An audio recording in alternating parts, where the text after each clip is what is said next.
call this January 11th, 2024 Board of Education organizational meeting to order at 7:01 PM.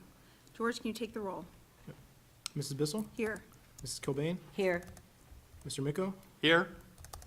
Ms. Stochek? Here. Mrs. Hausum? Here. All present. Thank you. Can you please stand and join us in the Pledge of Allegiance? I pledge allegiance To the flag of the United States of America and to the republic for which it stands, one nation, under God, indivisible, with liberty and justice for all.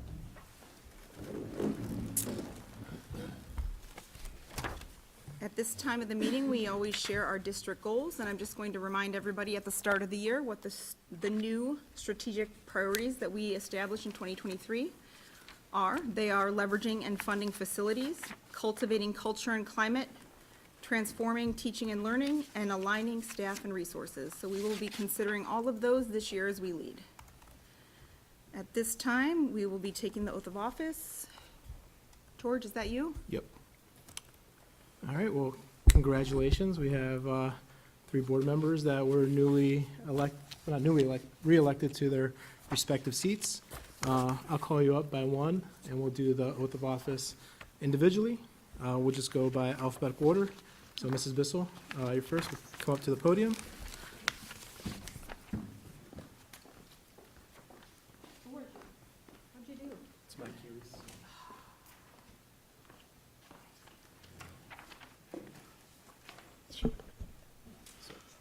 I'll read it to you. Raise your right hand. Am I repeating? You can. What do you want me to do? Or I'll read it, and then at the end, say I do. So, Mrs. Bissell, do you solemnly affirm that you will support the Constitution of the United States and the Constitution of the State of Ohio, and that you will faithfully and impartially discharge your duties as a member of the Board of Education of the Strongsville School District, Cuyahoga County, Ohio, to the best of your ability and in accordance with the laws now in effect and hereafter to be enacted, during your continuous and said office and until your successor is elected and qualified? If so, please say I do. I do. Congratulations. Thank you.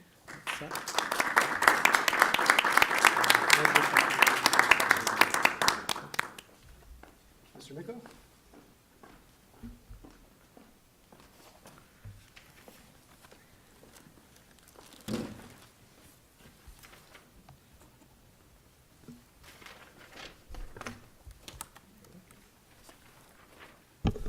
Raise your right hand.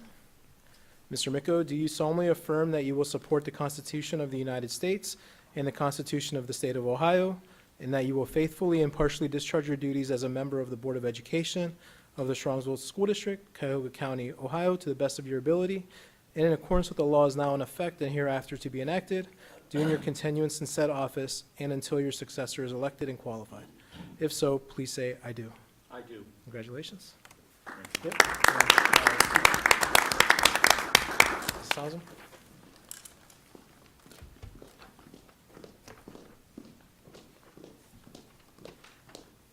You got rid of the boot? I got the boot. I just gave you mine.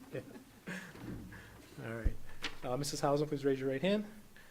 Do you solemnly affirm that you will support the Constitution of the United States and the Constitution of the State of Ohio, and that you will faithfully and impartially discharge your duties as a member of the Board of Education of the Strongsville School District, Cuyahoga County, Ohio, to the best of your ability and in accordance with the laws now in effect and hereafter to be enacted, during your continuous and said office and until your successor is elected and qualified? If so, please say I do.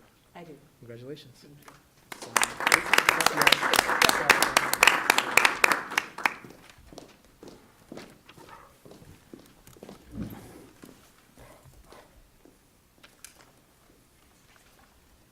At this time, we will elect a board president for the 2024 calendar year. Do I have any nominations? I have a nomination. Rich Miko. Rich has been nominated. Anyone else? I have a nomination to make. I want to share something before I do that. For those of you who haven't been around, can I do this? Am I allowed to talk? That are kind of new to following the Board of Education, I want to give a little bit of history in terms of the board leadership here. And I'm going to start 10 years ago, just because that seems like a nice place to start. So I'm going to read your board leadership from 2014 until present. 2014, Carl Naso, President, Richard Micco, Vice President. 2015, Carl Naso, President, Richard Micco, Vice President. 2016, Carl Naso, President, Richard Micco, Vice President. 2017, Carl Naso, President, Richard Micco, Vice President. 2018, Carl Naso, President, Duke Evans, Vice President. 2019, Carl Naso, President, Duke Evans, Vice President. 2020, Richard Micco, President, Laura Hausum, Vice President. 2021, Richard Micco, President, Laura Hausum, Vice President. 2022, Richard Micco, President, Laura Hausum, Vice President. 2023, Laura Hausum, President, Michelle Bissell, Vice President. There are a lot of things that could be said about this list, but I just want to draw attention to two things. One, the number of times two particular names appear on this list.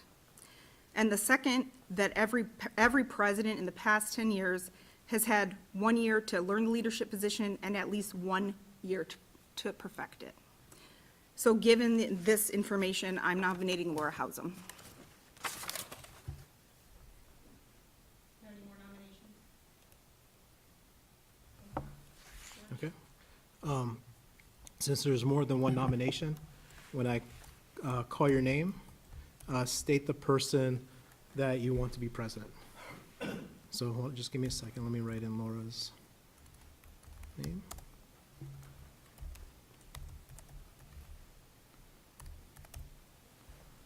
So when I call your name, state either Mr. Micco or Mrs. Hausum. So Michelle Bissell, Mrs. Hausum.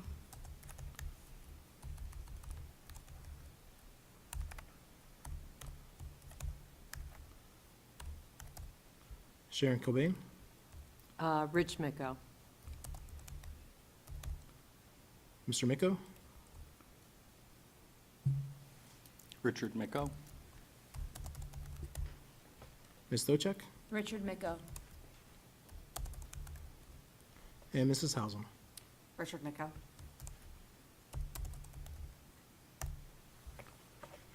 So by a tally of 4-1, Mr. Micco is elected president. Mr. Micco, you want to come and do the oath?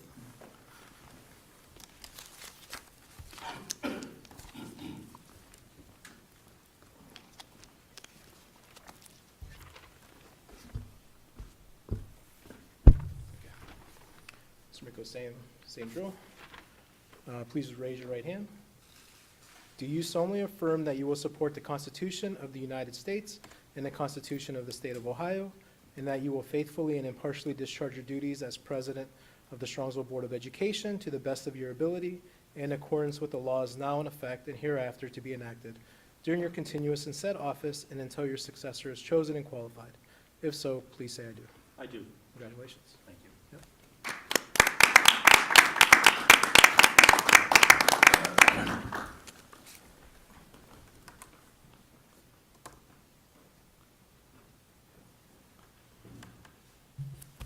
So I'd just like to thank everyone for their support, and I look forward to a robust year. We have a lot of challenges to face. We have a lot of good work that we're going to do in this year, and I look forward to doing it with all of you. Next is election of board vice president. Similar procedure. I'll open it up for nominations. Do I have any nominations? I nominate Laura Hausum. Laura Hausum. Do I have any other nominations? I'd like to nominate Haley Stovchek.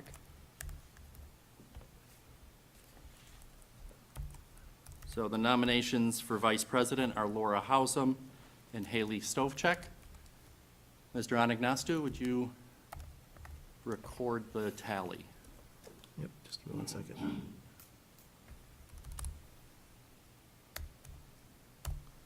So same procedure. When I call your name, just state either Mrs. Hausum or Ms. Stochek. Mrs. Bissell, Ms. Stovchek.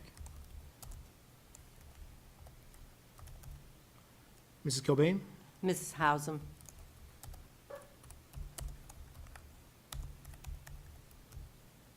Mr. Micco, Laura Hausum?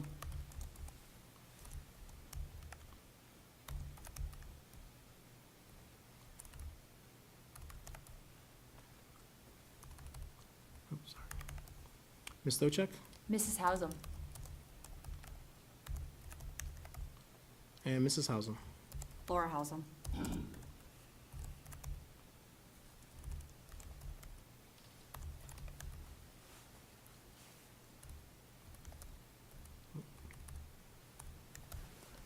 Okay, by a tally of 4-1, Mrs. Hausum elected Board Vice President. So if you'll join me at the podium for the oath of office.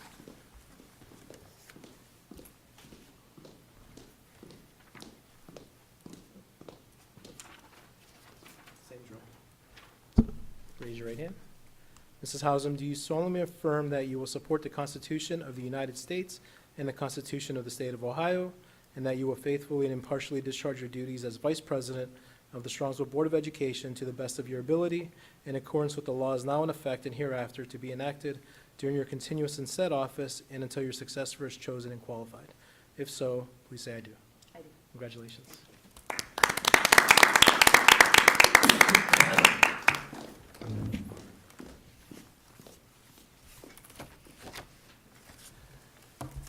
Thank you, and I appreciate everybody's support. Like Rich said, I look forward to getting things done this year. Thank you. So next on our agenda is public comment. Mr. Anagnostou, do we have any public comment? We do have one. Mr. Mike Contanzarite, 1330 Western Road. Oh, thank you. Rich, glad you voted for yourself. I was worried for a minute. That's a So joke. was I. Yeah. So I'm here real quick just for a couple reasons.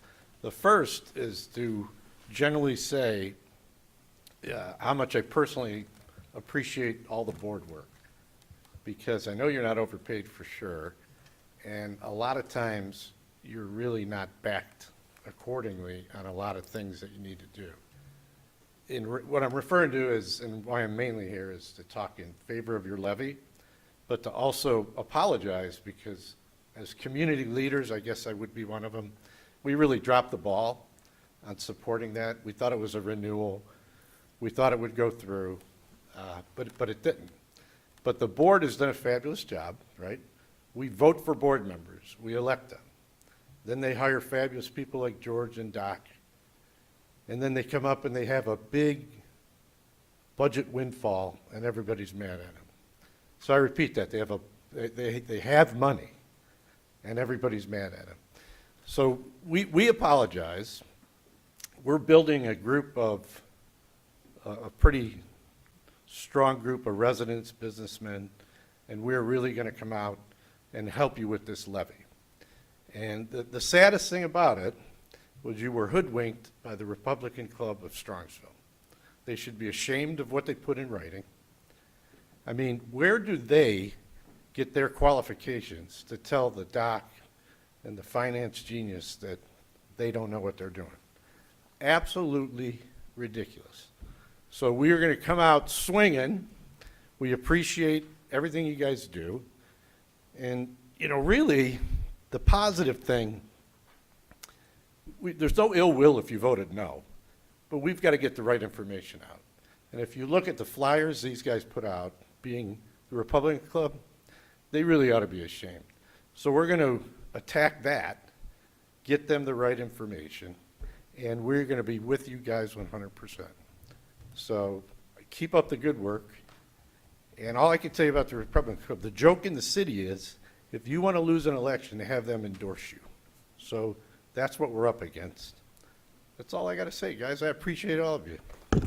And that is my twin sister, Sharon. Thank you. Mike, thanks for your support. Oh, you're welcome.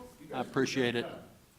Proud to be part of it. I don't think apologies are necessary, but I appreciate, dropped the ball. We're in. I appreciate the sentiment, and I also appreciate the sentiment and want to reinforce our job as a board is to inform the community, and if we do that well, we'll earn their trust and we'll earn their investment. So thanks again, Mike. You're welcome.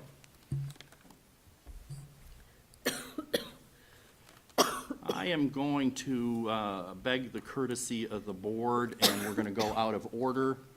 And I will turn it over to Dr. Ryba for some timely information. Yes, thank you very much, Mr. Micko, and I'm going to pass it on to Jenny to share a distinguished guest that's with us today that we'd like to introduce to the board. So I would like to introduce to you Mr. Greg Gurka, who is currently serving the role as principal of Sarar Elementary until the remainder of the year. So just a little bit about Greg. He has spent the majority of his career in North Royalton until he recently retired, serving 8 years as superintendent in the district. I think he retired in 2021, correct? But throughout his long career, he has held multiple roles, and one of those roles, teacher, principal, and director of personnel, I believe, as well, and also has been a principal at an elementary school in Avon Lake as well, so does have some experience there. Additionally, his wife is an elementary teacher, MTSS reading teacher, I believe, and she's in North Royalton. He also has children, and so he is a father, he is a longtime educator and a husband, and we're just very fortunate to have him filling in for us for the remainder of the year at Sarar. So thank you, Greg, very much. I don't know, do you want to come up and say a few things? I'll put you on the spot, just quickly. This is so official. Well, good evening, everybody. It's nice to see you. I'll say I'm honored to be part of the Strongsville schools. As Jenny said, I've had a long career, 35 years now. Thought when I retired, I was retired. That was the goal. That was the goal. But talking to Dr. Ryba and Jenny, something felt right about coming to Sarar. And while I had doubts before I started, I'm so happy I did. The last week that I've spent there, the staff is wonderful. Your children are wonderful. They're polite. They're eager to learn. They're respectful, and I'm having a blast. Going back to being a principal. So I'm here. I look at my role is I'm here to take obstacles out of the educator's way so they could impact the children, and whatever I can do to help them be effective, that's what I'm going to do for the remainder of the year. So if there's anything I can do to help anyone out with my experience, please do not hesitate to call on me. So thank you very much. I appreciate it. Thanks, Greg. We're thrilled and honored to have you a part of the district. We've heard nothing but positive things about the relationships and the work that you're doing there. And as Greg just said, when I went over and talked to him in his first week here, and he said, hey, if there's anything I can do beyond just the principal to kind of help out. So Greg, congratulations. You're going to officially call snow days this year. So close. Consider this. Thanks again, Greg, for being with us. We appreciate it. Yeah. And when we get to the other agenda, Greg will be on the agenda for official vote by the board. Thank you, Mr. Micko. Greg, you're more than welcome to stay, but if you'd like to continue your evening, you're good to go. Greg, I'll go with you. Thanks, So, Greg. We'll expect you to check the weather, Greg, and then report back whether we have school tomorrow. I've already heard from several people that next week is going to be really cold, Dr. I think they need one day off anyway. Yeah. Yeah. Next on our agenda is appointment of liaisons to committees for one-year terms. City Council, myself and Mrs. Hausum.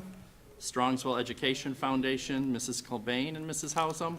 Strongsville PTA Council, Mrs. Bissell and Mrs. Cobain. Ohio School Boards Association legislation, myself. Do I have a motion? So moved. Second? Second. Motion by Mrs. Hausum, second by Ms. Stavcek. Any discussion? Hearing none. George, would you take the roll?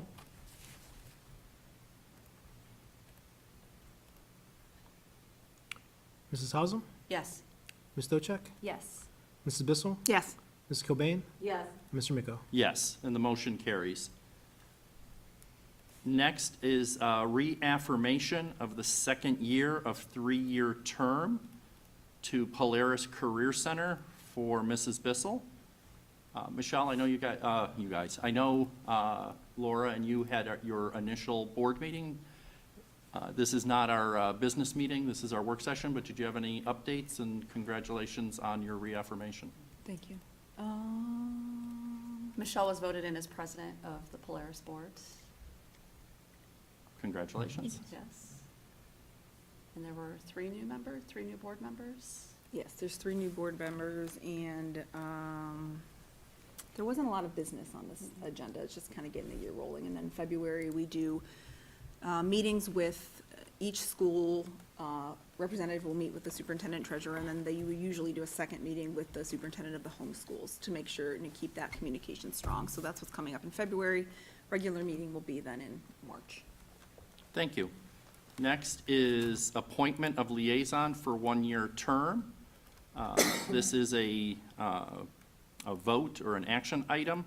Appointment for Mrs. Hausum to a 1-year term. Do I have a motion? So moved. Second? Second.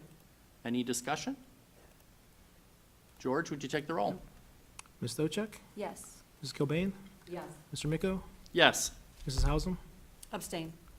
And Mrs. Bissell? Yes. and the motion carries. Mrs. Hausum, do you have any updates on Polaris Career Center? I enjoyed my first meeting. Congratulations. Thank you. I enjoyed my first meeting. They honored a few students from surrounding districts, and we actually had one Strongsville student who was acknowledged. He's in the aeronautics program at Polaris, and he's received a $10,000 grant. And he plans to continue his education at Ohio State. So that was really interesting and fun to hear about what the kids are doing. Thank you. Board committee appointments for 1-year term. Finance Committee, Mrs. Bissell and Mrs. Kilbane. Policy Committee, Mrs. Bissell and Ms. Stavcek. Facilities Committee, myself and Mrs. Hausum. Business Advisory Council Committee, Mrs. Kilbane and Mrs. Stavcek, Ms. Stavcek. Do I have a motion? So moved. Second? Second. Motion by Mrs. Hausum, second by Ms. Stavcek. Any discussion? Take the roll. Mrs. Hausum? Yes. Ms. Stavcek? Yes. Mrs. Bissell? Yes. Mrs. Cobain? Yes. Mr. Miko? Yes, and the motion carries. Set date, time, and location of Board of Education meetings for calendar year 2024. We all have the attachment, and it is on our computer screen. The only one I will go through right now is that our next meeting is January 25th. Do I have a motion? So moved. It's consent. Oh, it is consent. I forgot. I saw action. I didn't see consent. Good. Robert's Rules of Order. Recommended action. Robert's Rules of Order will be used in the absence of board policy. Establishment of service fund for fiscal year 2025. According to section 3315.15 ORC, the treasurer of the Board of Education is certified that the number of pupils enrolled in the Strongsville City School District is 5,698 as of December 1st, 2023. By law, a sum not to exceed $2 for each child enrolled, or $20,000, whichever is greater, may be set aside from the general fund to be known as the service fund, to be used only in paying the expenses of the members of the Board of Education actually incurred in the performance of their duties or of their official representatives when sent out of the school district for the purpose of promoting the welfare of the schools under their charge, or in paying the expenses of members-to-be of such boards actually occurred in training and orientation to the performance of their duties from the date of election or appointment to the date or administration of the oath of office. Such payments shall be made only in such amount as may be approved by the board on a statement of several members or members-to-be furnished at the next succeeding regular meeting of such board. No board shall appropriate or expend a sum greater than $60,000 in any one school year. Be it resolved upon the recommendation of the superintendent that a service fund be established by the Board of Education in the amount of $20,000. That is also on the agenda. Recommendation by superintendent authorizing the treasurer to A, reinvest public funds for 2024 in accordance with board policy and establishing admin procedures. Results of such investments will be reported in monthly financial reports. And B, to pay bills within the adopted appropriations.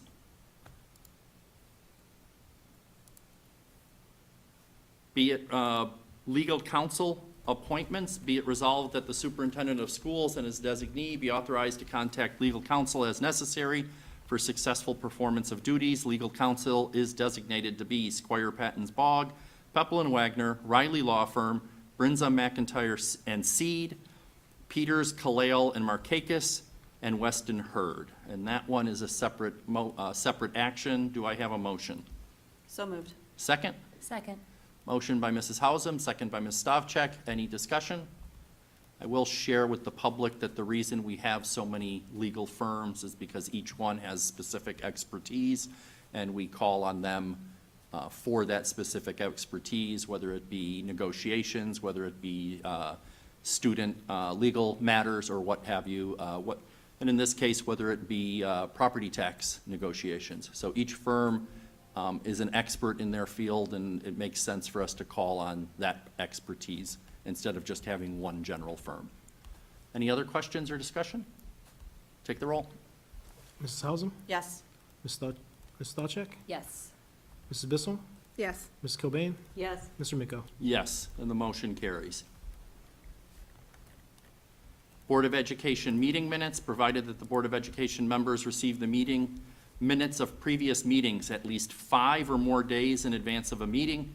Authorization is given for the board to waive reading of the minutes at that meeting.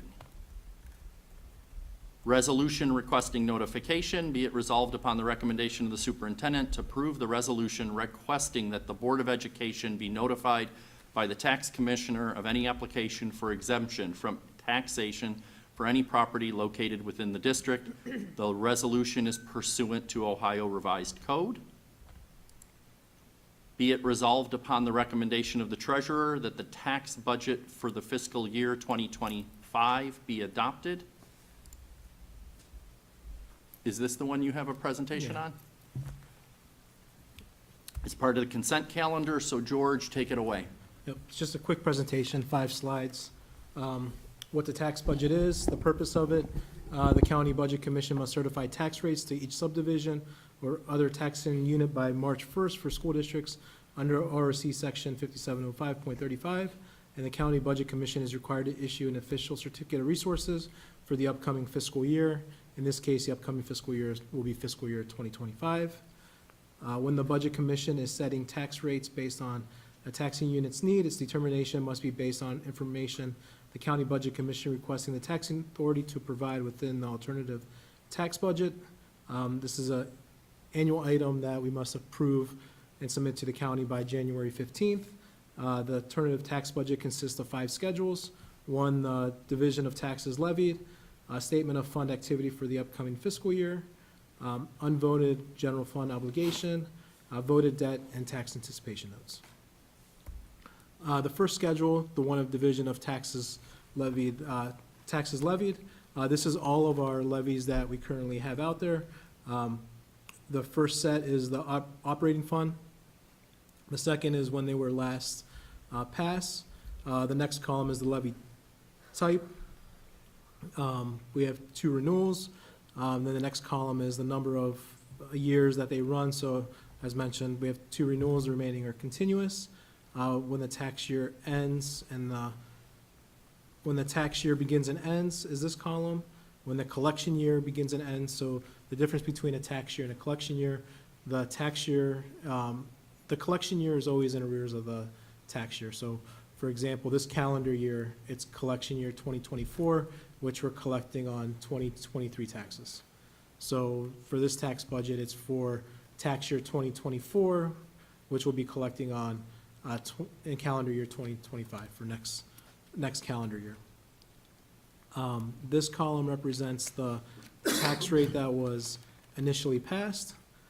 This is the effective rate, what they're currently sitting at, and how much each levy generates.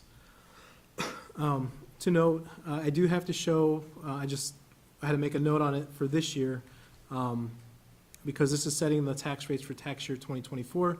The current renewal levy that we had on the ballot in November, it expires, the tax year expired was 2023. This is the last collection year, so it will be falling off if not renewed. The county did have me put a note on here that the above renewal is set to expire at the end of collection year 2024, and the Board of Education has filed a resolution to place the renewal on March 19th election. So for their purposes, when they do the tax rate resolution that we'll get sometime in February, spring, as of now, that levy will not be included on there because it hasn't passed yet. If it passes by the end of the calendar year, then we'll submit a new tax rate resolution with the county. And to that point, for Schedule 2, it is the first amended not amended, it's the first certificate of estimated resources for fiscal year 2025, which begins July 1 of 2025. And same issue with that is I have to, for that estimated resources, I have to assume that half the renewal levy is no longer there when we do the estimated resources. If it passes, then we'll update the certificate. Schedule 3 is our unvoted debt. We currently have, moving into next year, or as of January 1, we have 2 issues. Beginning of the school year, we had 3. The final payment on the one was December 1st, so that came off. So now we have these 2. One is coming out of the general fund. It's annual amount of principal interest of $78,000. That was for, date of issuance was in 2005 with a final maturity of 2035. That was for acquiring school buses at the time and the preschool facility development. And then Fund 3 has the other one for the Muraski improvements that were issued, that was originally issued in 2005 as well, with a final maturity of 2034, and that annual principal and interest is $272,000. The next schedule is our voted debt. We have one. That was the $81 million bond issue that was originally passed in 2012. The notes on the side reflect the times that it's been refunded.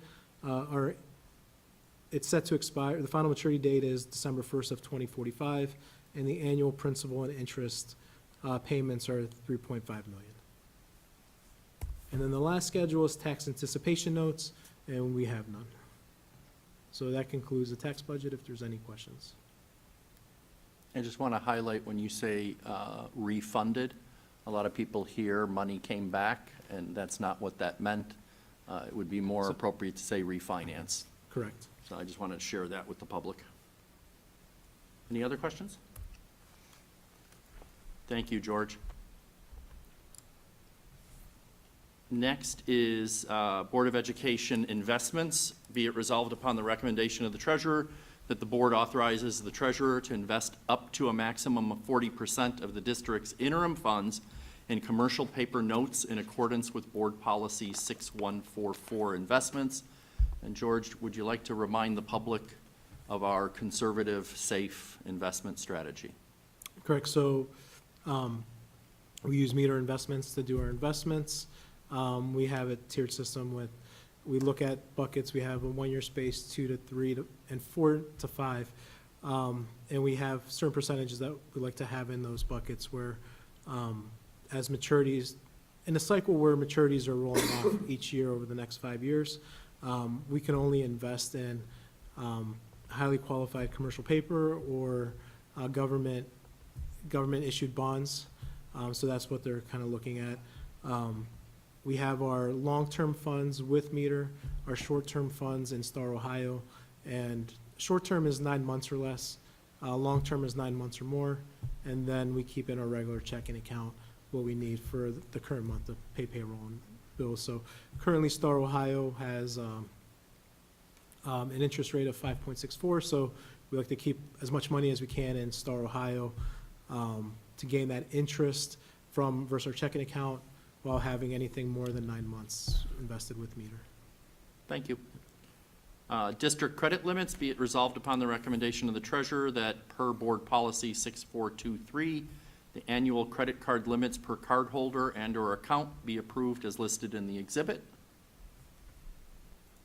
Travel payment and reimbursements, be it resolved upon the recommendation of treasurer that the payment and reimbursement rates for per diem meals, lodging, and mileage be approved as listed in the exhibit. Mileage rates shall not exceed the federal IRS prescribed mileage rate. OSBA annual membership due and subscription, be it resolved upon the recommendation of the treasurer that the Board of Education renews its membership with the Ohio School Boards Association, including e-publications, effective January 1st, 2024 through December 31st, 2024. OSBA Legal Assistance Fund, be it resolved upon the recommendation of the treasurer that the board enters into a contract with OSBA for the Legal Assistance Fund consultant services for the period January 1st through December 31st, 2024. Cost of the service is $250. House Bill 9, Ohio Public Records Training Certification, be it resolved upon the recommendation of the treasurer that to be in compliance with all Ohio public record statutes and the Board of Education requirement that the treasurer, George K. Anagnostou, be the designee on behalf of the Board of Education for public records training. Thank you in advance, George. You're welcome. Now we'll know, now that yourself, Mrs. Hausum, and Mrs. Bissell are in a new four-year term, that must be done once during every four-year term, so I'll do it on your behalf. Ms. Stavcek and Mrs. Kilbane, I did a records training last year, which would have covered you guys for your current term. So I like to do it every other year, just to make sure everyone's covered. And although we joke about it, it is very important, and we take the responsibility seriously. Broadcast of board meetings. In accordance with the board policy 0169.3, the board authorizes the public broadcast of regular board meetings during the calendar year. Resolution for group health, vision, and dental insurance for board members. Be it resolved upon the recommendation of the superintendent that board members may participate at their own expense in group health, vision, and dental insurance plans provided to the employees of the district. Hiring authority, be it resolved that the Strongsville Board of Education authorizes the superintendent to employ personnel on a temporary basis between board meetings. This requires a separate action, or is that a typo, or it does require separate action?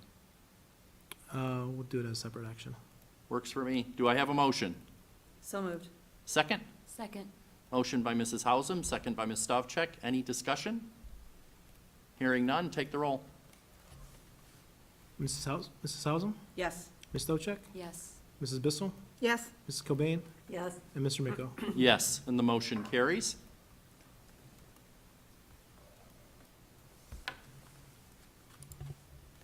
Motion to adopt the consent calendar for the organizational portion of the meeting. Public action by the Board of Education and adoption of the consent calendar at this point of the agenda means that all items appearing in this agenda denoted as type action consent, which items constitute the consent calendar, are adopted by one single motion unless a member of the board or the superintendent requests that such items be removed from the consent calendar and voted upon separately.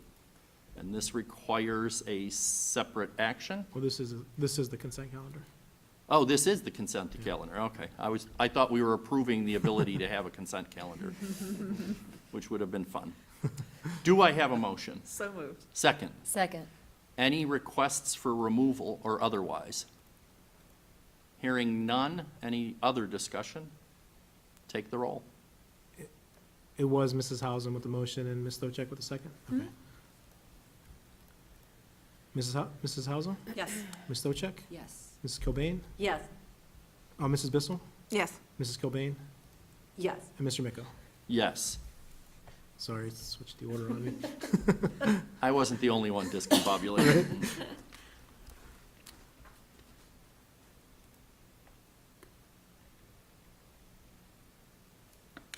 Meeting notification, the next regular Board of Education meeting is scheduled to be held.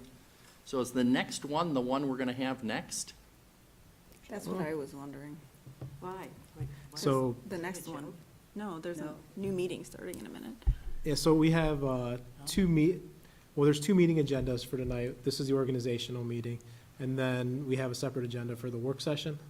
The reason for that is with board docs, we can only have one consent calendar, so we needed to parse out the meeting. So our next meeting is to follow this meeting, followed by the But next the only meeting. reason we're doing that is board docs. Board So docs, our correct. next meeting is actually January January 25th, 25th, correct? Correct. I said that right? January 25th at 7 PM in this room. And we are going through the exercise of adjourning our organizational meeting. Do I have a motion? So moved. Second? Second. Motion by Mrs. Hausum, second by Ms. Stavcek. Any discussion? Hearing none, take the roll. Mrs. Hausum, Yes. Ms. Stochek, Yes. Mrs. Bissell, Yes. Ms. Cobain, Yes. and Mr. Miko. Yes, the motion carries. The organizational meeting is adjourned. We are going to take a 5 to 10-minute break, and then we will start the regular meeting. Oh, Where do I find that? Go back to It's in the same. Just go back.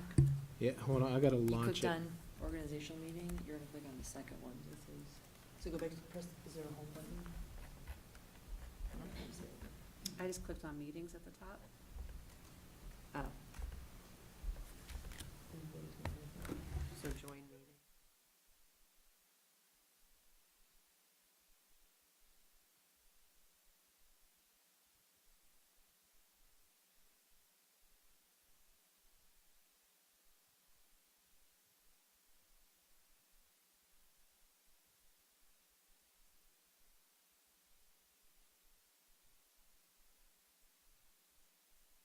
Is that a bookmark?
break to allow us to get organized. I am going to call this January 11th, 2024 Board of Education work session to order. Just in case some of us escaped, Mr. Anagnostou, would you take the roll? Mrs. Bissell, Here. Ms. Cobain, Here. Mr. Miko, Here? Ms. Stochek, Here. and Mrs. Hausum. Here. We are all present. Do we have any new public comment? Seeing none, I'll turn it over to Dr. Ryba for superintendent's report. Thank you, Mr. Miko. Do have first couple items for your consideration. The first is looping back on our calendars. If you remember, a couple meetings ago, we had members of the calendar committee come and present the calendar. Both of those calendar options are there for reference. One of the things we also did is we have a kind of a calendar public forum where parents and staff can give comments and feedback. So what Mr. Anagnostou has on the board, and you have access into your part of board docs, is the survey feedback that we received back. This was in my parent and staff updates, I think for 2 or 3 updates that was present. So this sent out, just to give you kind of a perspective, it goes out to about a little over 6,500 emails, and we got 55 responses from that. And what we did is go through those responses and highlight in order the themes of constructive feedback on the calendar. So this does not add up to 55, because some people had multiple things they said. Some people said, hey, calendar looks good.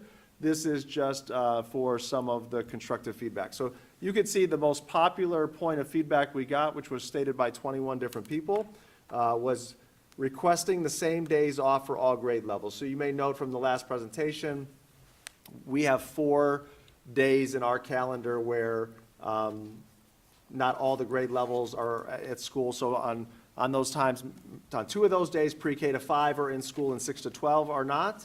And on 2 of those other days, vice versa. So 21 people said, hey, we would rather have all kids either in school at the same time or all kids off at the same time.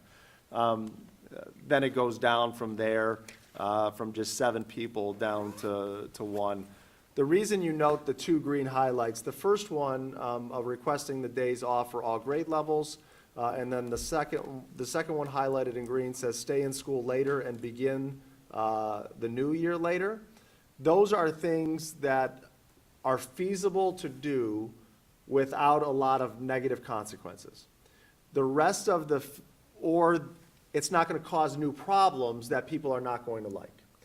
The other ones that are not highlighted in green all cause different sorts of challenges. So when you see the second one with 7 people that said, hey, we would like a shorter first week and not a Monday start. We typically have started on Wednesdays. Well, if we start on Wednesday, that means we're going to have to go a week further into the summer, which means we're going into June, which nobody wants to go even further into June. We've already extended it beyond Memorial Day. Summer break begins Memorial Day. We could do that, but that means kids are going to come back to school August 14th, August 13th. People have said that's way too early. I won't go through the rest of them, but that gives you the idea of you solve one problem, you create another problem.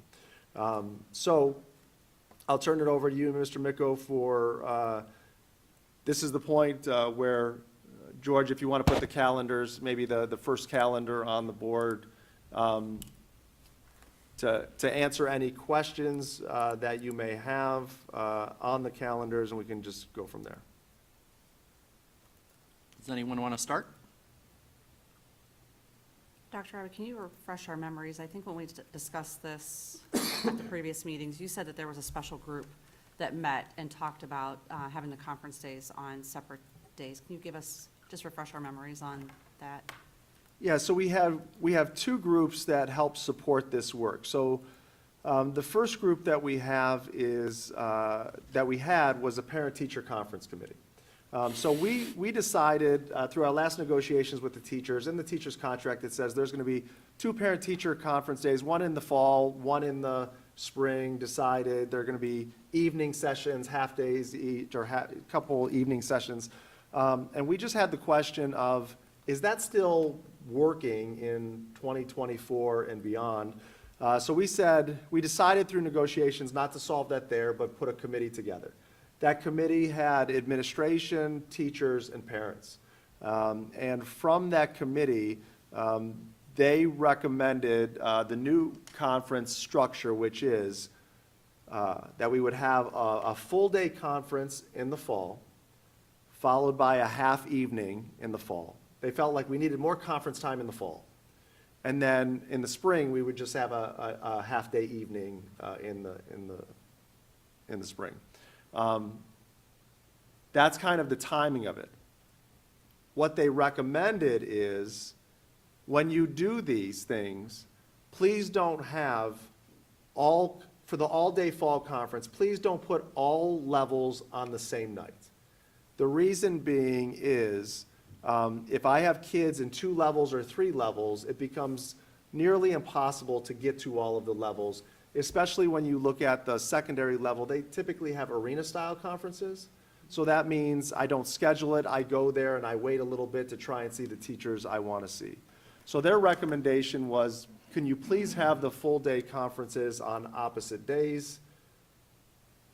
When you do that, you really don't have other solutions to do that. So that's why you see up there, October 2nd is, just for grades 6 to 12, and October 16th is for grades pre-K to 5.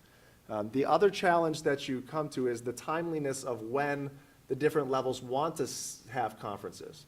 So at the secondary level, they're on quarters. They said, hey, we would like to have it 2 weeks before the quarter ends. It's slated to end October 18th. That way we can talk to parents if there's missing work or things that need to be cleaned up before the end of the quarter. We have 2 weeks to figure it out.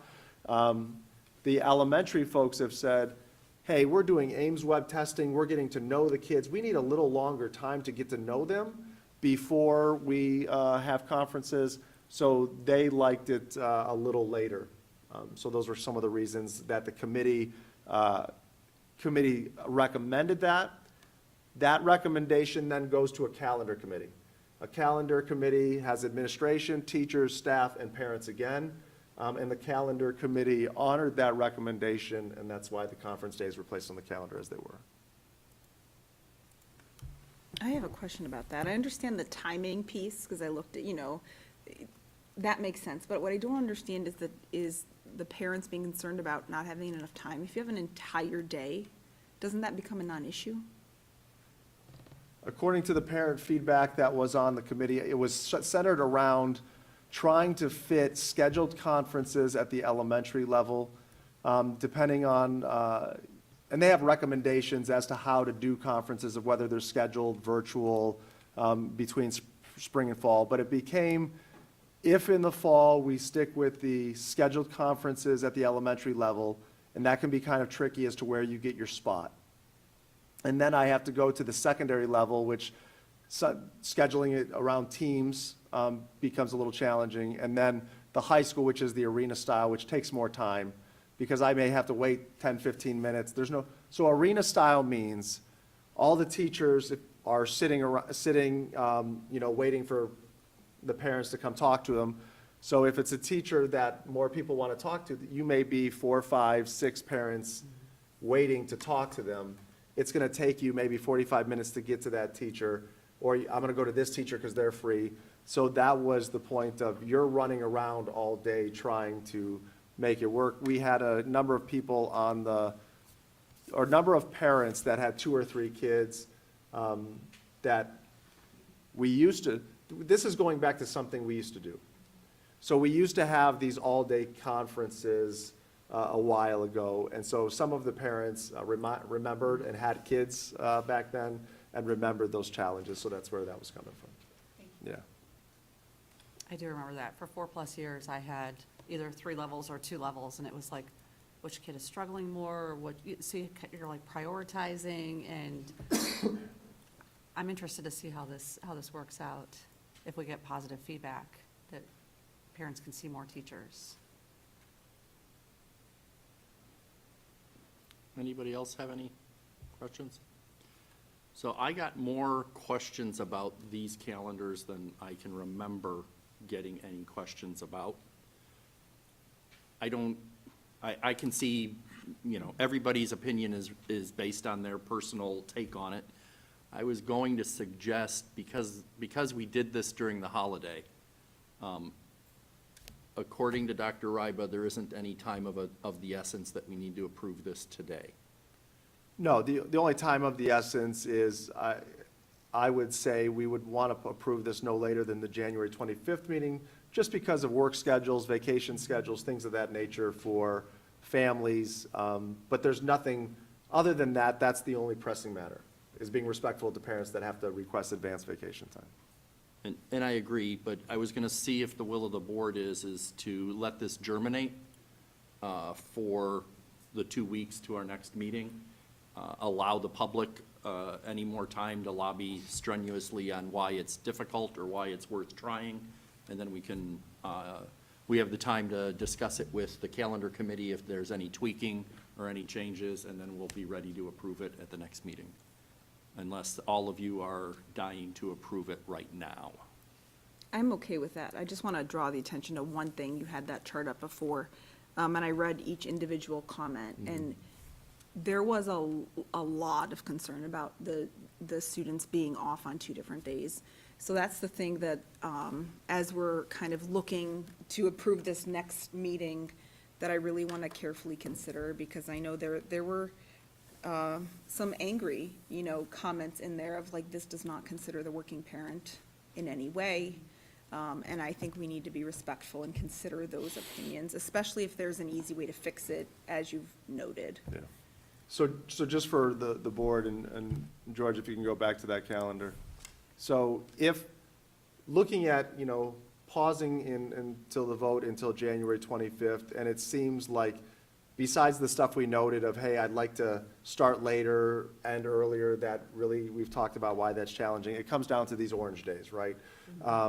So you've got, just so you have options to think about, you've got option A, which is just stick with the calendar that the calendar committee recommended, and vote that. And we've, not that it's ideal, but we've done it in the past to say, hey, we're going to adopt both of these, but you as the board have the right to say, maybe 25, 26, we try this, 24, 25, 25, 26, we come back and say, here's what we got after practice, and we want to make tweaks. So we always have that option.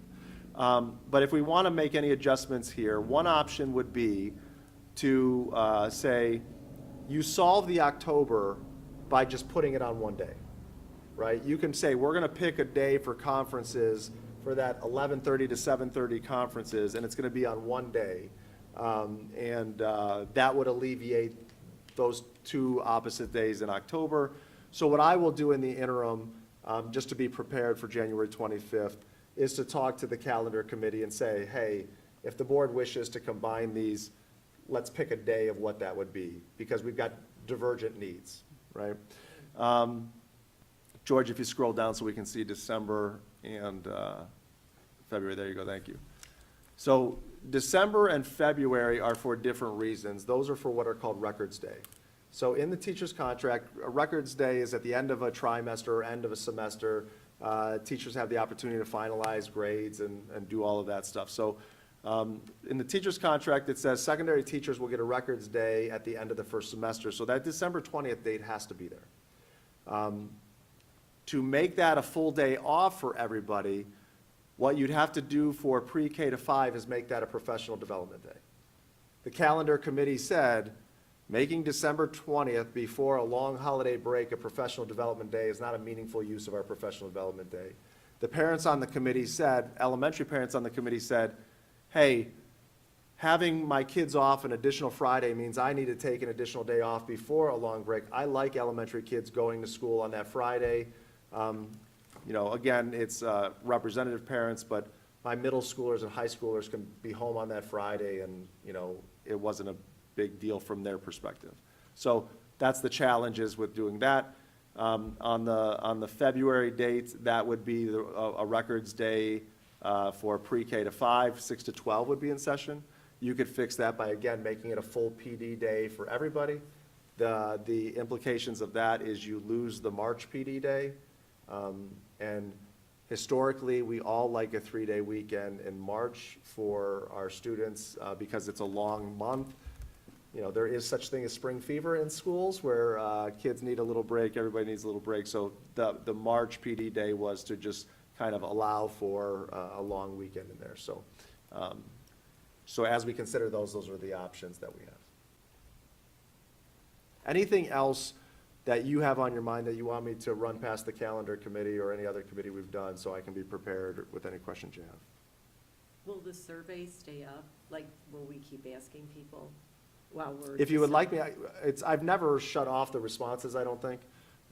So if you want me to keep it up, I could put it in the last parent up. I have a parent update going on Tuesday. Yeah, just, I mean, I like to look at them. Yeah. It gives you an idea. Yeah, we'll keep it open and put it as a reminder. Okay, Yeah. thanks. Okay, thank you. And if we're gonna keep if we have the results, you know, the ones that it's a 1, but the ones that it's a larger number and there's a consequence that maybe they don't understand, might be nice to document that. Okay, sure, I can do that. But, you know, the burden on working parents resonates with me a lot too. And if we can be judicious about that, I think that'd be appreciated. And there seems to be a lot of them, so. Unless there's any comments or questions, I got my marching orders for that one. Just a We're gonna table it or remove it, whatever the best procedure is. I can, since there was no motion or second, But it's consent calendar, so do we just remove it when we get to the consent calendar? what I can do now is change it to a discussion item. Okay. Second item under my agenda is approval of a tuition student. Be it resolved upon my recommendation that Milena Ward be accepted as a tuition student at Strongsville High School for the remainder of the 23-24 school year per board policy at the rate of tuition set by the state. The annual rate of tuition is $13,949.39, and tuition will be paid from October 1st, 2023 through May 24th, 2024, representing 146 days, for a prorated tuition amount of $11,441.63, plus any outstanding additional school fees. Any questions on that item? Okay, with that, I'll turn it over to Mr. Bruckner for the business service report.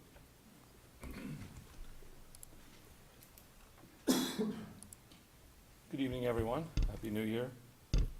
The first item in this section is a revision for the supplemental bonds. So this is a revision to the agenda, November 21st, 2023.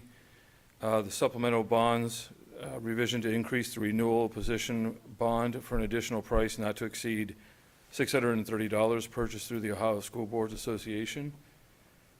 It says consent, so I can just move on. Correct, George? Yeah, if there's no questions. We had to increase the number of people on the bond and with their positions. So with that increase in positions and people, we had to increase the amount of purchase for the bonds. The second item is for the security cameras. Revision to the December 7th, 2023 security camera from the safety grant. This revision is to increase the total number for an additional price not to exceed $95.20 purchased through Southeast Security. I will own this one. I just made a little bit of a clerical error and reversed a few numbers on some cameras. So when that was discovered, to keep the amount of cameras over the 130 and not have any more mistakes down the road, we have to increase that purchase order by $95.20, and I apologize to the board for that clerical error. The district insurance, this is a revision to the May 25th, 2023 agenda. The revision is to increase the district insurance renewal to include the mobile classroom located at Chapman Elementary for an additional price not to exceed $93. This is purchased through Liberty Mutual Insurance Company, and the agent is Todd and Associates. This, quite simply, when we had the item in May, we did not have the mobile classroom under the insurance policy. The insurance company had a few questions we still had to ask, but we wanted the rest of the district to be insured, obviously. So as those questions were answered, this is the amount that came up to insure the mobile trailer. So now the district, all the buildings, and the mobile unit are insured under the same policies. Rescind the purchase of a Ford truck. November 22nd, way back in 2022, you were gracious and voted on the purchase of a truck, an Ford 350, in the amount of $59,585, and that was from the Permanent Improvement Fund. We still do not have that truck. We called the salesperson, and the response that we got was there's still supply chain issues, and we were not going to be able to get the truck that we had originally purchased, that they were going to increase because they were going to give us a newer model. I did not find that acceptable. We went out and did some shopping, and the results and the fruits of that labor will be in a future agenda item in just a few minutes. But we waited 2 years for the truck. We're still having issues with getting it. It wasn't even on the lot.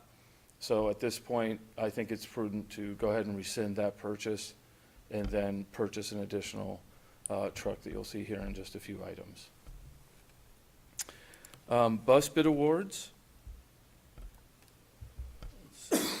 This is be resolved upon the recommendation of the superintendent that bus bids be accepted for 2 72-passenger conventional school bus chassis and bodies as received by the School Bus Cooperative Purchasing Program of the Ohio Schools Council, and it's listed in the exhibit. Be it further resolved upon the recommendation of the superintendent that the bids be accepted from Hill International Trucks for 2 72-passenger conventional school bus chassis and bodies. Funding shall be as follows: 2 72-passenger conventional school bus chassis and bodies provided by permanent improvement funds, not to exceed the aggregate principal amount of $264,052. And no cents. Sorry about that. Steve, how much was it again? That would be $264,052 and 0 cents for those at home. This one's an action item. Do I have a motion? So moved. Second? Second. Motion by Ms. Hausum, second by Ms. Stavcek. Any discussion? I'm tempted to ask, but I won't. Go ahead. How much is it again? I thought you were going to ask I- something else. But I won't ask. Okay. No. Hearing no discussion, take the roll. Mrs. Hausum, Yes. Ms. Stochek, Yes. Mrs. Bissell, Yes. Mrs. Cobain, Yes. and Mr. Miko. Yes, and the motion carries. Thank you. The last one is a purchase of a F-350 Ford truck. Be resolved upon the recommendation of the superintendent that the Board of Education approves the purchase of one 2024 Ford F-350 truck from Valley Truck Center, not to exceed the total quoted price of $54,565, funding to be from the Permanent Improvement Fund. Do they have one? Mhm. When do we get it? Vote yes, and it will be here pretty quickly. So the earlier one was from who? That was from Harrison Ford. No, I'm sorry, I think it was Armstrong. This is an action item as well. Do I have a motion? So moved. Second? Second. Motion by Mrs. Hausum, second by Ms. Stavcek. Any discussion? Take the roll. Mrs. Hausum, Yes. Ms. Stochek, Yes. Mrs. Bissell, Yes. Ms. Cobain, Yes. Mr. Miko. Yes, and the motion carries. Thank you. Thank you, Mr. Breckner. We have no items under curriculum or student services this evening, so I'll turn it over to Jenny for the Human Resource Report. Thank you. Under Human Resources this evening, I have the following items for your consideration. Under number 1, resignation for an administrative staff member. Under 2, appointment for administrative substitute. Under 3, an agreement related to the terms and conditions of employment. And under number No, 4, we Jen have a, misspoke. Number 3 is a separate. oh, I'm sorry. I missed that. Number 3 requires a vote.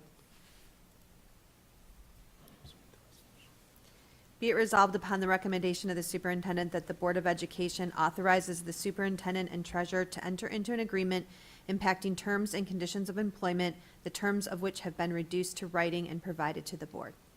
Do I have a motion? So moved. Second? Second. Motion by Mrs. Hausum, second by Ms. Stavcek. Any discussion? Hearing none, would you please take the roll? Mrs. Hausum, Yes. Ms. Stochek, Yes. Mrs. Bissell, Yes. Ms. Cobain, Yes. Mr. Miko. Yes, and the motion carries. And finally, under number 4, a memorandum of understanding, be it resolved upon the recommendation of the superintendent that the memorandum of understanding between the Strongsville Board of Education and the Strongsville Education Association as stated in the exhibit be accepted. And that concludes my report. Do we have any questions? Can we just get a update on what the MOU is? Sure, the MOU goes back to what we talked about with the calendar. So the committee made a recommendation on parent-teacher conference days. That recommendation was made to me and Mike Scott. We agreed with the recommendations and reduced it to writing with, or put it in writing with the MOU. So this details when and how we're going to have parent-teacher conferences. Doesn't detail the days or the structure, it just says we will have one full day in the fall, a half-day evening in the fall, and a half-day evening in the wintertime. So it just memorializes that. It says that this will be in place for the next 2 years, which is our next calendar cycle. And if it works well, we can have the opportunity to continue on with it. If it doesn't work well, we have the opportunity to revise it. Thank you. We have nothing under technology, so that concludes my report. Adoption of the consent calendar. I'm going to do it right this time. Adoption by the Board of Education and adoption of consent calendar at this point of the agenda means that all items appearing in the agenda denoted as type action consent, which constitute the consent calendar, are adopted by one single motion unless a member of the board or the superintendent requests otherwise. Do I have any otherwise? Any requests to remove? We will note for the record, we changed the calendar, calendar from consent calendar To discussion. to discussion. Say that 5 times fast. Do I have a motion? So moved. Second? Second. Motion by Mrs. Hausum, second by Ms. Stavcek. Any further discussion? Hearing none, please take the roll. Mrs. Hausum, Yes. Ms. Stochek, Yes. Mrs. Bissell, Yes. Mrs. Cobain, Yes. Mr. Miko. Yes, and the motion carries. We have second reading on a number of board policies that are listed in the agenda. We will be voting on these at our January 25th meeting. Board of Education, other, we have a policy discussion. I believe we have a slide to guide our discussion.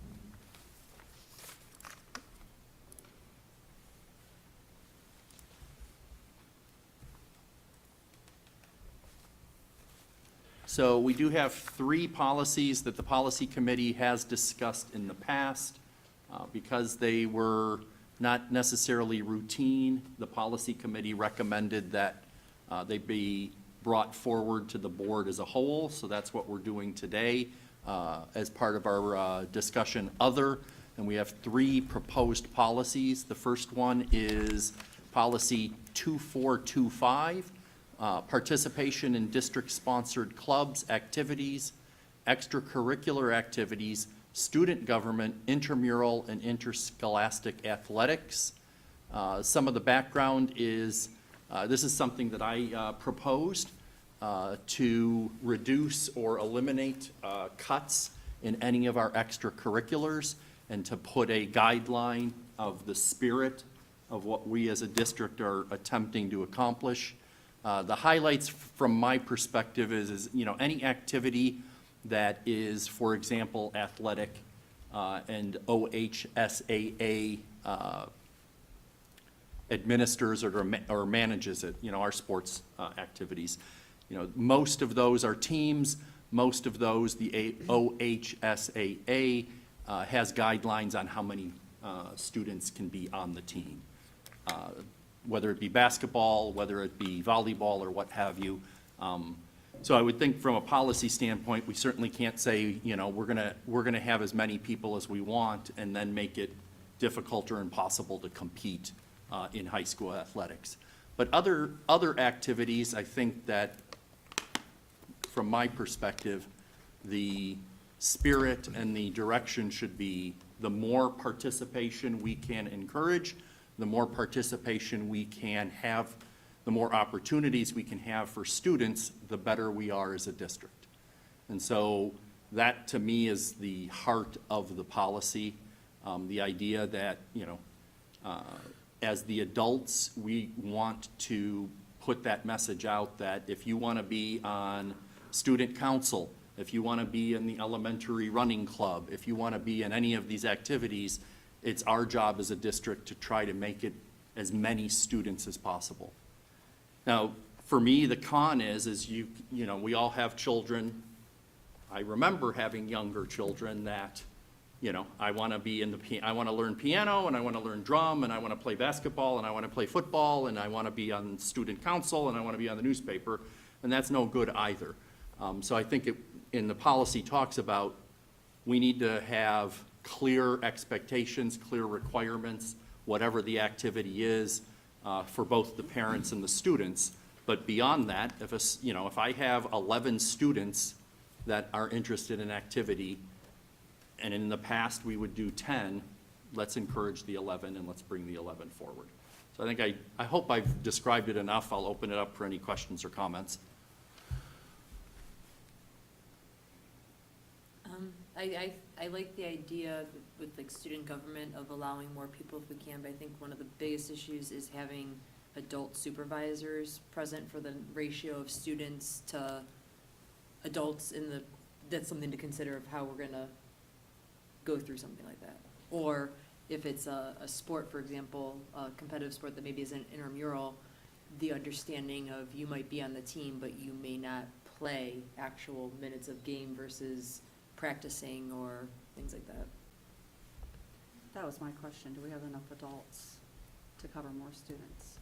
And I think we've already, as a board, addressed those kinds of issues, and when we have a situation where we have more students, we'll have more coaches, more advisors, more what have you. And it'll always be a balancing act, if you have you normally have 10 and you have 11, do we need another person? But Jenny's really good with school classrooms at saying, when is one more too many and we need to split a classroom, or one more is too many and we need to consider an extra supplemental or an assistant coach or an assistant advisor. But I think we can balance those needs. So one of my concerns, or one of my suggestions is if the will of the board for this is to pursue it, let's push it to, let's have Cameron get the input of the high school, the middle school, and the grade schools and say, hey, what are the pitfalls, what are the pluses and minuses, so that we can consider it. And I'm leery of just, passing policies without making sure we understand the impact, but I think the spirit is there. Yeah, I think that's one of the things that I would like is some more data, like how many different groups does this actually affect? How many people are we not allowing to participate currently, and do we have the staff then I would like to see some numbers. And to the extracurricular one, I think when we added those a couple years ago, there was the intention of having a follow-up discussion anyway, that if they went very well, we were gonna make adjustments and provide more opportunities. So I feel like that discussion is coming, or should be coming anyway, so we can kind of tie that in. Yeah. I think you have direction on that one? The next one I'll provide some of the overview on. So as a policy committee, we've been talking and with the high school about their other surrounding districts, and other districts have a drug testing of students policy. So, the background on this is, in a lot of areas, and even at our own secondary level, we're seeing an increased use of THC with our students, unfortunately. And so we've been discussing a variety of ways that we could help our students through education, through counseling, through diversion programs. But, one of the thoughts is, how can we provide our students that want to make the right choice with another opportunity to say no? And a student drug testing policy can do that. And this would be for students that are in sports, extracurriculars, or those that drive to school. So things that are considered privileges versus rights of free and appropriate public education. So we did link there, complete some research with other districts that has this policy and have implemented that policy, and the board has access to that. So some of the highlights of this is that this policy, conceptually, it would impact or be over middle school and high school students. So students, as I said, participating in athletics, extra co-curricular activities, and students that drive to school and park on school property would have to sign an informed consent agreement letting them know that they could be a part of random drug testing if you want to be a part of those activities. So again, this is an idea that if you fall into one of these groups, you're at the middle school or high school, the district would decide we are going to randomly drug test this many times a year. Every time we do that, we're going to randomly pull X amount of students' names to do that. And if your name is pulled, that you would participate in a random drug test that would be administered by a company the district would hire to provide that service. And then, so that would be kind of the procedural piece of it. So why would you have a drug testing program? Some of the things I've already mentioned, but to provide for the health and safety and general well-being of the students, to encourage them to remain drug-free, provide legitimate reasons for students to say no, and to encourage students who use drugs to participate in drug treatment programs. So what that means is we are not looking to catch kids, to suspend kids from school, have a negative academic consequence for it, but if there is a positive test, there wouldn't be any of those school consequences, or would they result in documentation in their student file about a positive drug test, and we wouldn't suspend or expel. What that would mean is there would be a consequence per our extracurricular athletic policy, which typically is 20% of the season, or parking permits revoked for a period of time in accordance to the code of conduct. So what we're trying to say is, how do we help our kids to make positive decisions? How do we address the fact of accessibility and use of THC and other substances amongst young people today? And how do we do it in a way that supports kids in making better choices and align those consequences to, to the extracurriculars that they're involved in? So there's a lot of complexity to something like this. But again, the policy committee said this is a bigger discussion than just the policy committee. So just as Richard said, for this policy, we're looking at, hey, is this something that we want further discussion, information? Is there a consensus among the board to continue to explore looking at a drug testing policy in the future, or not? So I'll turn it back over to Rich. Does anyone like to start off? Would this just be for athletes then, are we saying? Or, because No, it how would. do we randomly, do you know what I mean? Like, if it's like the football team gets tested or the soccer team, I mean, how do we? So in talking to other districts that have it, any student, as currently drafted for this policy, any student in grades 6 to 12 that it participates in a sport or is in an extracurricular like a club, or a co-curricular like marching band or things of that nature, Right. or drives to school and has a parking pass, you would take all of those names and put them on a list. And then you would say, the company that you would use to provide this, you would say, okay, we want to test 50 kids. They would go through a randomizer and they would pull out the 50 kids' names. So you may have 10 kids from sports, 10 kids from, extracurriculars, Right, a variety of right. people. So that's how it works in practice.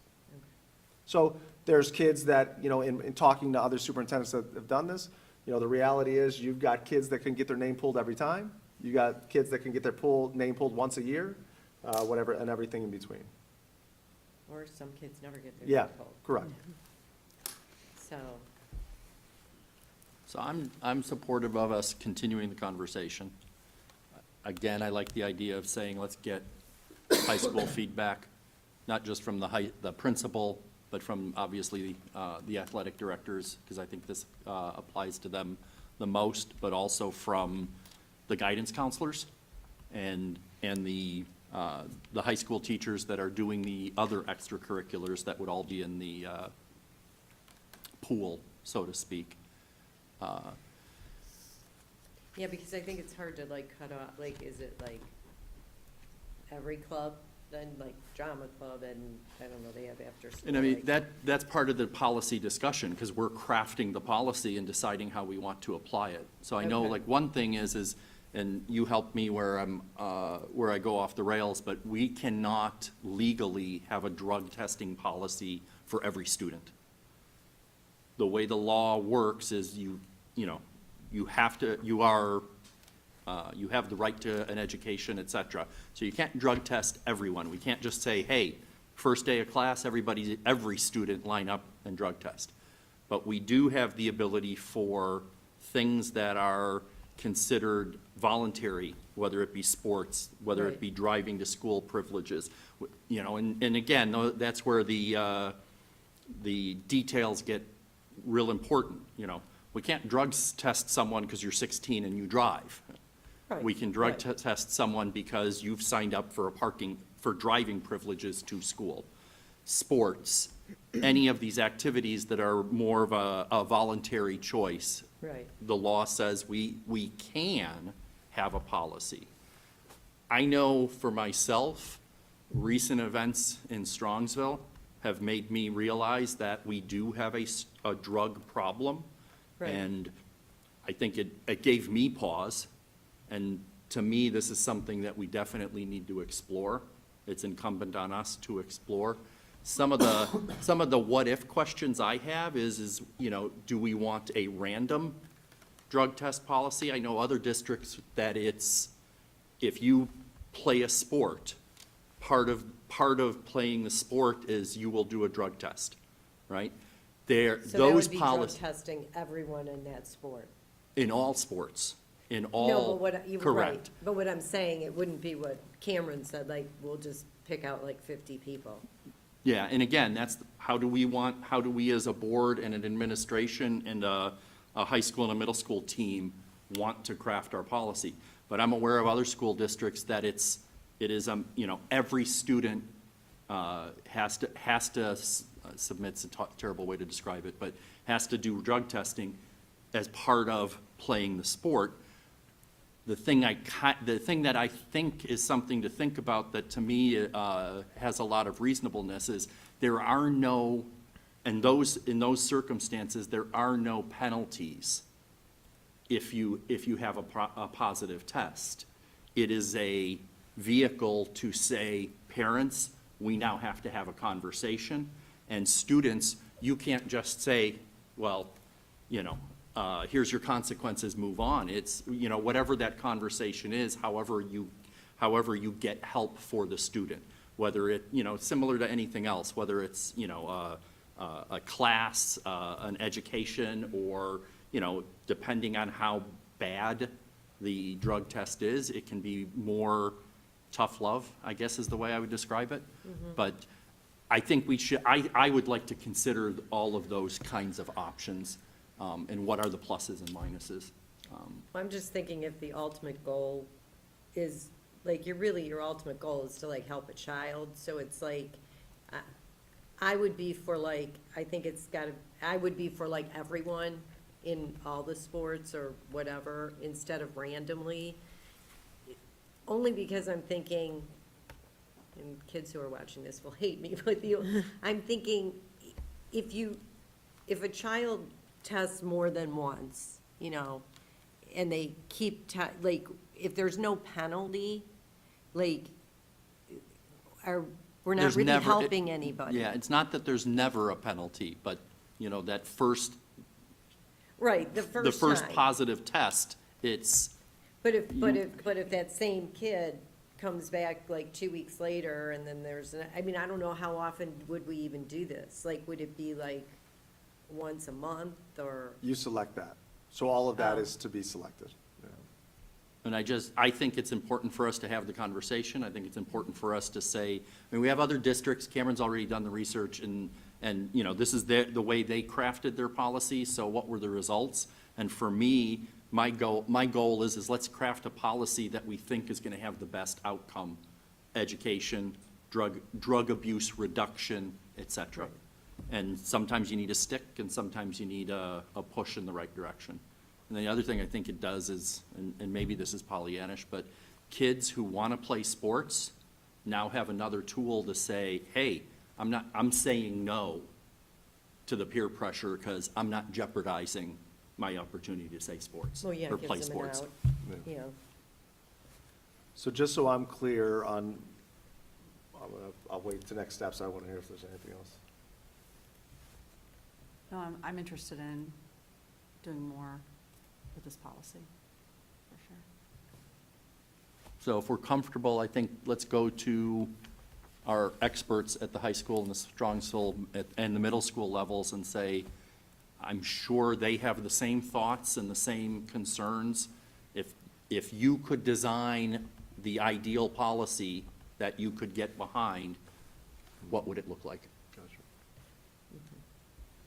Would it be beneficial to, in any way, get with the Strongsville Police to see kind of the infractions that they're seeing as well, that maybe we're not aware of, the issues or the abundance of issues that they're seeing?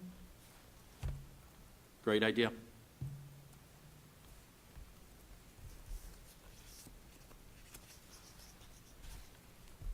And I'm sure our SROs probably have some, some evidence or some I information think to it's share. pretty well Yep. documented. I hate to say it, but I think Strongsville is kind of on the map for that, for drugs. I do. I think every community is, Yeah, right? but I think it's yeah, it's a problem. You have your marching orders. You want that one? We have one more to discuss. This is policy 8510 wellness. Do you want to lead the discussion, Michelle? I can. A couple years ago, we adopted the policy that is there. It says every effort will be made to provide all students in grades K to 5 with a daily recess period of at least 15 minutes. Exceptions may be made per the approval of the superintendent designee. And at the time, I think the idea was to memorialize the fact that research has been pretty consistent for a number of years that recess is necessary and helpful for elementary age students, and to just kind of give a little bit of guide. I mean, there's a lot of wiggle room in this policy, but to kind of just say, hey, this is a value of the board and the district.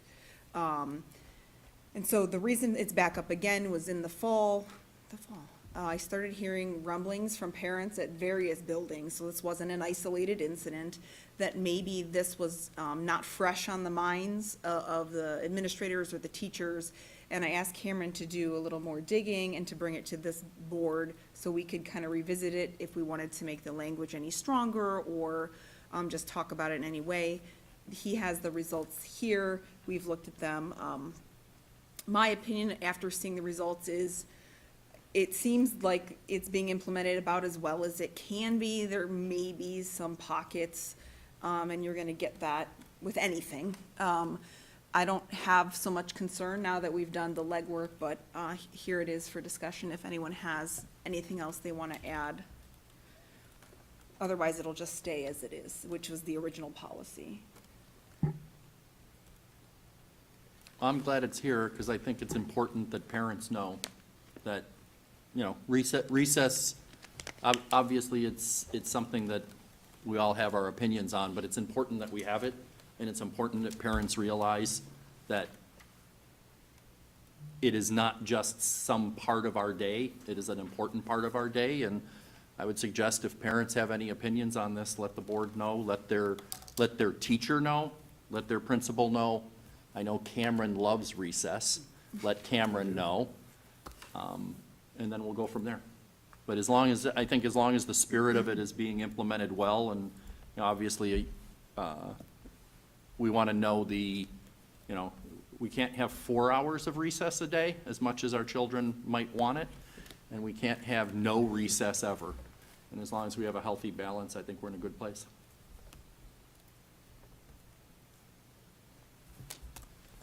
Those were all the policies for discussion. If there's no other comments on that last one.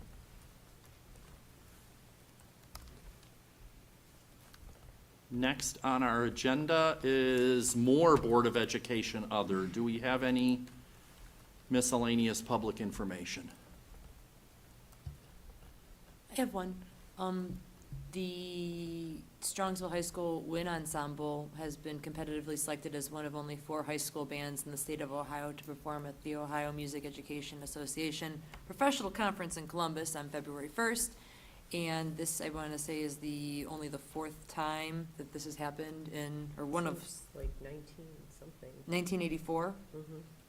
Yes, so, the only other time Strongsville High School's band was selected was in 1984, when Ken Mihalko was the director. So if anyone's in Columbus on February 1st or wants to make plans to take some PTO to head out there, that'll be happening. Haley, you reminded me of one other thing. Tomorrow afternoon at the middle school, we're hosting a wrestling meet. I love what they're doing, and they're turning into like an all-school event, most of the school event anyway, where the 7th and 8th graders are gonna get to watch due to space limitations. They had to choose, but this wrestling team apparently is fantastic.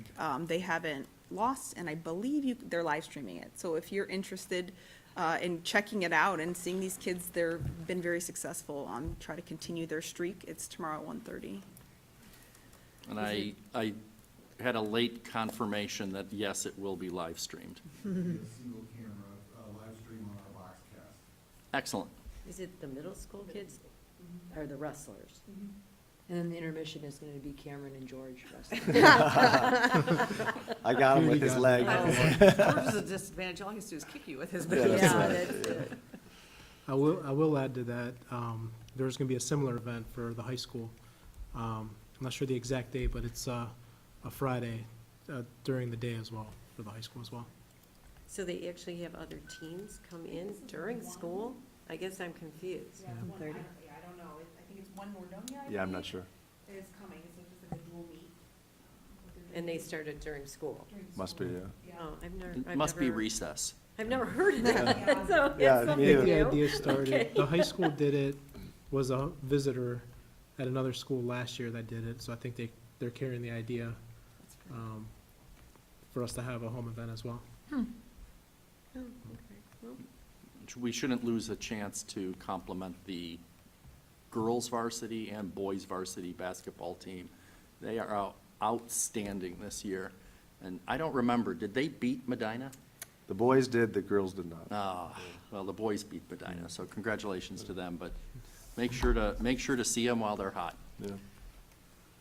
If I could just add real quick, the athletic boosters are having their night of races February 3rd at Mashad's, which is now owned by the Aviator Club. Tickets are available on their website.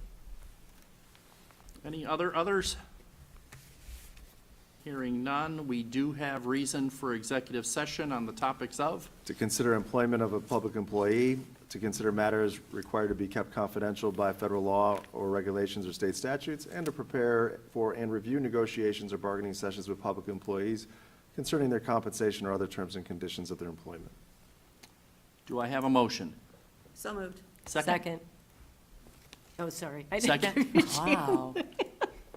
Motion by Mrs. Hausum, second by a very eager Mrs. Cobain. Any That was discussion? intense. Hearing none, please take the roll. Mrs. Hausum, Yes. Mrs. Cobain, Yes. Mr. Miko, Yes, Ms. Stochek, Yes. and Mrs. Bissell. motion carries. We will enter into executive session at 8:45. We have no expectation of further business. Thank you for your attention and Happy New Year.